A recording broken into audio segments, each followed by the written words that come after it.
This is what's going to happen. Okay, so you've done your bit checking on legislation. I've just checked on my legislation. As I said to you, the shop does not have to accept it just because it is legal tender.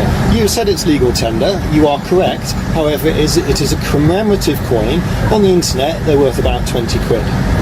Well, right, so here is what is going to happen. Either you are going to pay for your fuel correctly, or you are going to fill out their civil recovery form so that you can arrange to make payment at a later date, or I'm going to arrest you for bilking.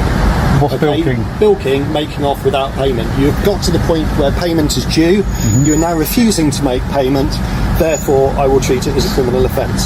So how would you wish to proceed at this point? Well, I have got means to pay. Yeah. Yeah, so I'm not going to fill out a civil recovery form as you put it. Right, so what's the means that what you're was going the to pay? option 2? So option 1 is either you pay, option 2 is you fill out the form, option 3 is that you get arrested. Well, pay.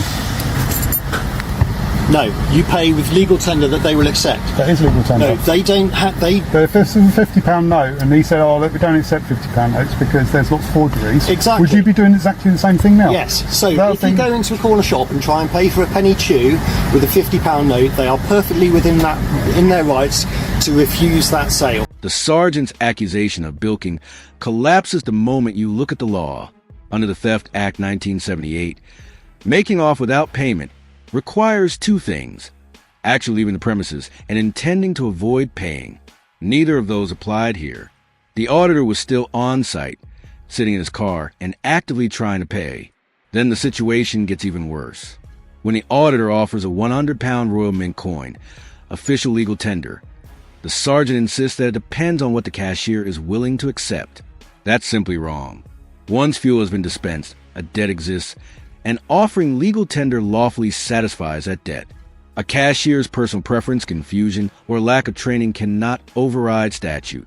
By taking Tesco's side instead of applying the law correctly, the sergeant demonstrated a fundamental misunderstanding of how legal tender works and exposed just how weak his position really was. It's different because... No, it's not different.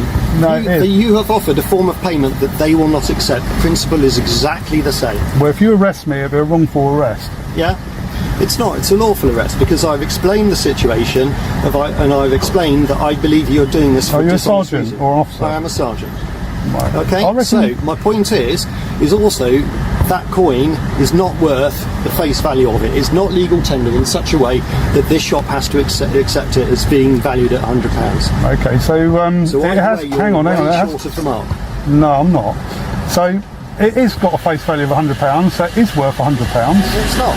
Well, you say that, but the Bank of England, the House of Commons, the state, all the institutions that came before you say it is, right? But you say it isn't, right? Now you say it's only worth whatever you say it was. Interestingly, I don't know if you've looked at the price of silver, but that's probably worth about £48 in silver. Hang on, I haven't finished yet. So that's £48 in silver. Yeah. Whereas, how much is a £20 note or a £50 note worth in plastic? What, a penny or two? This is the moment the sergeant's credibility completely falls apart. When the auditor correctly states that the coin has a £100 face value, the sergeant outright denies it, dismissing it as just a commemorative coin. But that's not how currency law works. If the Royal Mint issues a coin with an official face value, it is legal tender, full stop. Commemorative or not, circulation or not, its legal status is determined by statute, not by a cashier's preference or a police officer's personal opinion. By insisting the coin doesn't carry its stated value, the sergeant revealed a startling misunderstanding of basic currency law. The £100 coin is backed by the Crown and the Treasury, and once a debt exists, legal tender must be accepted to settle it. His denial wasn't just wrong. It exposed how little he understood the law he was supposed to uphold. Do you want to check to make sure it's not an unlawful arrest? Another unit, please. This chap's about to be arrested. Will it be unlawful arrest? It's not a wrongful arrest. It would be a wrongful arrest. Well, how can you arrest somebody for refusing to pay when they're offering to pay with a coin of the realm? Because you're not offering to pay with payment that they can accept or will accept or have to accept. No. Now, interestingly, you said that you've done some research on this and I've done this before. Yeah. Well, what was the outcome of it last time? It was no further action. Why was that then? I don't know. Well, how come you've got a record of that? I'm about to let you drive off from here. Well, how comes you got a record that I did it last time, but you haven't got a record of the outcome? Why? Because I haven't got time to look at that right now. But you have got time to arrest me and deal with all the paperwork that'll be involved in that. Yep. So that's just abusing your power, I think, because what you're trying to do It's is using you're... my power proportionally. These people here are trying to run a business, and you are making life extremely difficult by I'm being not. obstructive in how you're going to pay. No, I'm not. The sergeant then admits he's dealt with this exact scenario before. Yet he can't even explain how it ended. That alone shows he's learned nothing from past experience. He's simply repeating the same heavy-handed approach without any reflection. What makes it even worse is his refusal to verify the facts. When the auditor asks him to check the previous outcome, he dismisses it, claiming he doesn't have time. But moments later, he boasts that he does have time to arrest him and complete all the paperwork that follows. That isn't policing, that's ego. Arrest should always be a last resort, justified by clear evidence. And in this case, the facts were right in front of him. The auditor hadn't left, he'd offered payment, and he was holding lawful currency. The sergeant ignored all of that in favor of flexing authority he didn't even understand. I am only here to enforce the law. I'm not here to decide. I just suspect that an offence has taken place. Okay? So I'm not convicting you, and you're refusing, to cooperate with me any further. You're refusing to resolve this situation by giving these people your details. So therefore, No, I don't, because what you're trying to encourage me to do is not to give them my details, but to fill out a legally binding form. You're actually encouraging me to fill out a legally binding form, right? That would be detrimental to me. Why? Because you have to pay for your fuel just like everybody else in this petrol station. No, because you're forcing me not to use cash. It's exactly the same as you... No, I'm forcing you to provide the legal tender that this business is willing to accept. But it's not for them to pick and choose which... It is, absolutely. No, it's not. If they will only accept payment in Pokemon cards, that is entirely up to them. Yeah, but they need to state that on the pump, right, when I take the fuel. They need to say payment only in Pokemon. I'm not trying to... What, what do you think I'm trying to achieve then out of this? So why are you not willing to offer any other sort of payment? Do you have bank cards on you? Maybe it's a matter of principle. This is a coin of the realm. You shouldn't be threatening to arrest me because of their preference as to what type of note or coin they accept. That's ridiculous. The sergeant's attempt to frame this as the auditor pulling a fast one is honestly ridiculous. A fast one is when someone slips away without paying, not when they stand in full view, offering legal tender directly to the cashier. The entire accusation collapses the moment you remember the auditor never left the forecourt, never concealed his intentions, and openly presented a 100-pound Royal Mint coin. And when the sergeant pushes the question, why not just pay another way? The auditor's response is spot on. It's about principle. He shouldn't have to change his payment method just because a shop or a police officer doesn't personally like it. The law recognizes that coin is valid currency.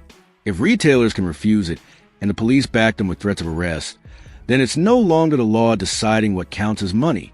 It becomes personal preference masquerading as authority. It's not your job, is it, to state what type of coin that Tesco accepts or not? Surely, it's my job to make sure that you don't go past the point of payment without making payment. I haven't driven off, have I? I've got every intention of paying with this coin. No. If I had no intention, if I was trying to do something dishonest, I'd driven off, wouldn't I? But the fact is, I've waited here for you to come and I've discussed it with you. I've tried to explain, being very civil, and being rude, have I? In any way, I've got no disrespect for the police whatsoever. Might go downhill a bit if you arrest me unlawfully. Okay. I just think, please, just check that it's a lawful arrest, because I don't think it is. I believe it is. And the whole point of cash, of legal tender, is that you cannot be successfully prosecuted for non-payment if you've offered legal tender. So, if I had Scottish notes, right, now they're not legal tender in the UK, they're not legal tender full stop, but Tesco's actually accept those. The auditor hit the nail on the head when he told the sergeant, you can't be prosecuted for non-payment if you've already offered legal tender. And he's absolutely right. That's the entire purpose of legal tender. Once it's offered, the debt is considered discharged, whether the retailer likes a form of payment or not. The offense of making off without payment only applies when someone leaves and intends to avoid paying altogether, which clearly wasn't the case here. His comparison to Scottish banknotes was spot on too. Technically, Scottish notes aren't legal tender in England, yet shops accept them every day without hesitation. So, how can Tesco happily take non-legal tender Scottish notes, but refuse an official £100 coin that is legal tender under UK law? It exposes how weak and inconsistent the sergeant's stance truly was. The issue was never the auditor's payment method. The real problem was a store applying inconsistent rules, backed up by an officer who didn't understand the law he was enforcing. There was an invitation to take the fuel, and I've taken the fuel, and now I've got a debt, and I'm offering to pay the debt in legal tender. Now in the store it's different because I haven't taken the food, have I? In fact, if I'd have eaten the food, I'd be obligated to pay for it, and then it'd be the same scenario, just the same as if you went into a restaurant and had a meal, you know, and then you have to pay afterwards, and you offered to pay in that. Right, they can't lawfully have you prosecuted for failure to pay if you've offered a reasonable means of payment and they've refused to accept it. Yeah, but you've refused to identify yourself to this person. Well, I don't need to, do I? I'm now starting to view your actions as being dishonest. How have I been dishonest? I suspect an offence is going to occur. How have I been dishonest? Because you're refusing to give your information to this gentleman, so that... But he's not entitled to my information, is he? He is. Okay, if I told you what my... Because you have a debt to settle up with him. This is... So to go to the restaurant scenario, if you ate your meal and then said, oh, I've forgotten my wallet, I've got no means of paying. Oh, no means of paying. Yeah, okay. So at that point you're not being dishonest. At the point that you refuse to identify yourself, or you put Mickey Mouse care of Disney World on a piece of paper and say, here's my details, you're then becoming dishonest. What about if, like, we went to the restaurant, we had a meal, right, and then I pulled out a £50 note and they said, look, we don't accept £50 notes. They can't make a decision about refusing to accept the £50 notes when you owe them money. They can only refuse they can only refuse to go through with the transaction in the first place. It's only because you've had the goods and you owe a debt that they can't refuse to accept the money. The auditor's restaurant analogy is devastating because it cuts the issue down to pure common sense. Once you receive the goods, a business can't suddenly decide which lawful payments it feels like accepting. A restaurant can refuse a £50 note before serving you, but once the meal is eaten, the debt exists, and legal tender must be accepted. The same principle applies at the petrol station. The fuel had already been supplied, and the auditor offered legal tender. Legally, that should have been the end of the matter. The sergeant's failure to grasp this wasn't a minor oversight. It was a total collapse of basic legal understanding. Legal tender exists specifically so that once it's offered, the debt is discharged. Full stop. By siding with Tesco's personal preference over statute, he transformed a civil non-issue into a supposed criminal offence that never existed in the first place. Right, so these coins are made by the Royal Mint. Yep, and they are legal tender. And they are legal tender. Yeah. So how can I be refusing to pay and being dishonest in any way when I'm offering to pay with a coin of the realm, a legal because tender you've coin? offered a form of payment that they are unable or unwilling to accept. Therefore, as I said, the onus is on you to find alternative means. You've failed to do that, and you are now proposing to leave here without actually giving any means of identification so they can arrange at a later date to make payment with you. Okay. So therefore, because of that, I suspect that you are about to commit an offence of making off without payment. See, now I reckon that if you've offered to pay, and I've offered to pay lots of times, got it on video, and right, and they refuse to accept the payment, I can't see how that I've committed a crime, even if I don't pay. To provide an alternative means of payment or come to an alternative agreement. So what you're suggesting is that you're going to arrest me based on the opinion of a Tesco staff member, whereas another member of staff might have. Based on my suspicion. Suspicion. I'm sure with the amount of time this gentleman has spent here, and the fact that other colleagues are aware of the fact that we have been here for half an hour. Nah, 16 minutes. I'm sure if he were able to take that coin, he would have done it by now, because he's got plenty of other things to do. You are costing them money by the fact that your car's sat here taking out these two lanes. Well, I've offered to move it, but he said no. If they could... I offered to move it, but he said no. But if they were willing to take this at any point, they would have done that. Now, don't you think, Ben, right, that the country's biggest retailer would have a simple, basic understanding of coins of the realm and the legal tender situation and what they can do and what they can't do? Well, they clearly do by the fact that they are not obliged to take it just because it's legal tender? Because he said so. But how do you know he's right? And how do you know that what he's saying is the opinion of Tesco's as a company as a whole? It's not that he's right, it's that the Bank of England is right, and it's the Bank of England that states that the shopkeepers are not legally obliged to accept any royal tender. Right, okay, I understand where you're coming from with that, but that's referring to buying something from a store, not for paying a debt. Okay, it's still the same, No, it's not. same situation. No, Okay, it's not. that's fine. It's actually on the Bank of England website what legal tender is. Yeah, it is. As I said, I have no argument with you about that at all. The sergeant tries to sound clever by quoting the Bank of England, claiming that shopkeepers aren't legally obliged to accept legal tender. On the surface, that's true.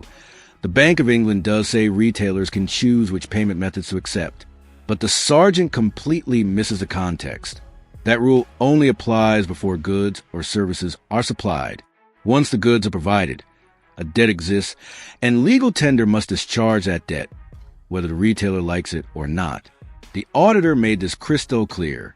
Paying for fuel isn't like picking up something off the shelf where the shop can refuse coins or notes in advance. The fuel was already in the tank. At that point, the transaction had moved beyond preference. The only question left was whether the customer was offering valid legal tender, and he was. Okay, so I'm arresting you on suspicion of making off without payment. You do not have to say anything, but it may harm your defence if you do not mention when questioned something on which you later rely on in court. Anything you do say may be given in evidence. Do you understand? Yep. Okay, so my intention at this time is to take you to Exeter Police Station, where you will be put into custody. The reason for that is for the prompt and effective investigation of the offence, and to confirm your identity and your name and address. Well, it'll be unlawful arrest, won't it? No, not at all. Right, where do you want me to park I my have car the then? suspicion that you're about to commit an offence. Well, what offence am I committing? I've told you, I think you're about to make off without payment, and if I don't arrest you, then you will make off without payment.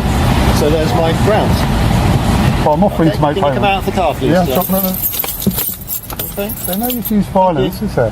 No, Well, well, step out of the car, let me please. just get my affairs together, all right? Okay. Do you want to provide your details, or are you going to go to custody? Well, I'll my details to you. Yeah, but do you want to provide them to this man here? No, but you want me to fill out a legal document. Yeah. No, I'm not filling out a legal Okay, document. out of the car then, please, sir. The sergeant's justification for the arrest is absurd. He openly admits the auditor hadn't committed any offense. He just thought he might in the future. That's not how the law works. The aftermath only highlights how wrong this approach was. After being arrested, the auditor was dragged into custody, questioned, and treated like a criminal over nothing more than a payment dispute caused by Tesco. But he didn't back down. He fought back and won a £5,000 settlement. That figure speaks volumes about how badly the police mishandled the case. You don't hand over thousands unless you know you were on the losing side. This episode exposes how fragile policing becomes when officers ignore the basics of the law. The sergeant claimed authority based on hypothetical what-ifs, inventing criminal intent that didn't exist. His refusal to recognize the £100 coin as legal tender only made things worse. Tesco breached its obligations, yet the auditor was hauled off. It was policing turned completely upside down. What makes it worse is the arrogance layered on top of the ignorance. The sergeant shrugged off challenges, admitted he didn't know outcomes from previous cases, and still pushed ahead, wasting hours on arrests that never should have happened. That isn't protecting the public. It's protecting ego. And the £5,000 payout is the loudest statement of all. It proves that when officers overstep, the law has teeth. The auditor wasn't just right. He was vindicated in the strongest possible way.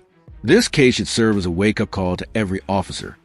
Respect the law you enforce, or the courts will enforce it for you, one payout at a time. That's it for today's video. If you enjoyed this episode, don't forget to like, comment, and subscribe. It really helps me continue with independent coverage. Also, check out Brett Chamberlain. His channel is linked in the description. Show him some love. Thanks for watching.